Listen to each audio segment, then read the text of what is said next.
Earlier this season, the Vintage Sports Car Club kicked off their programme of events for 2019 with a visit to the home of the British Grand Prix. It's a family institution for many people. Cars that otherwise just wouldn't get to see the light of day.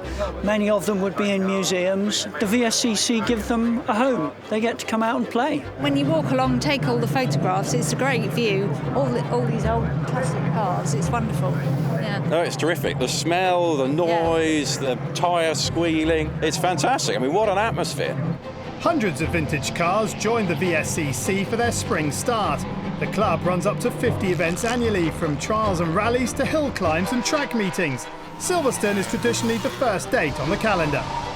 Somebody said that once the VSCC have run spring start, everything can get going from that point onwards. It's a lovely day, it's Silverstone. We have an amazing array of cars and drivers here.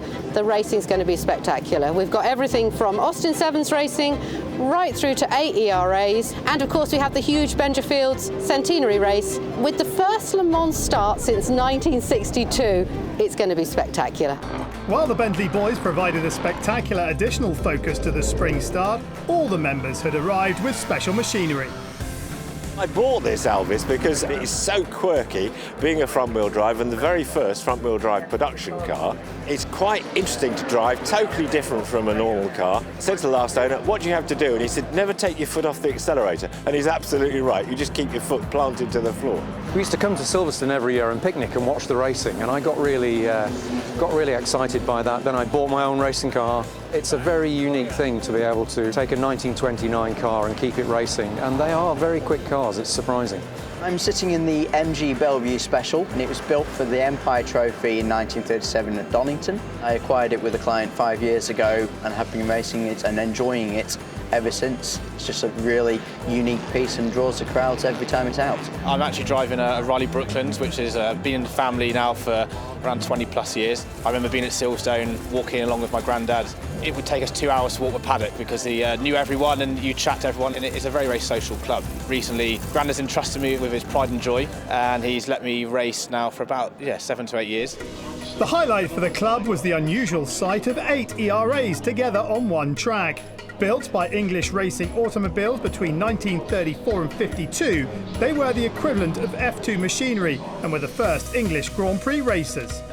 ERA was basically the first English production race car made in Bourne up in Lincolnshire. They built the first 3, which were for the works, and then this one was the first that was sold to a privateer, a chap by the name of Pat Fairfield, and he won the South African Grand Prix with it and lots of other things.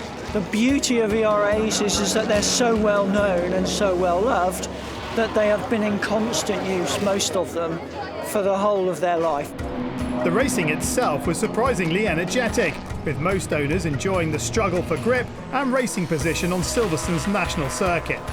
The best thing about it is the fact you can see the driver fighting with the car, his arms all over the place, the car sliding around, and he's really driving at 9/10, and that's what I like about it. Not like modern cars where they're all enclosed and you can't see what's going on. It's the only racing that we do. It's Vintage Sports Car Club. It's most of the people here are here for fun. No. We all want to win, but primarily it's for fun.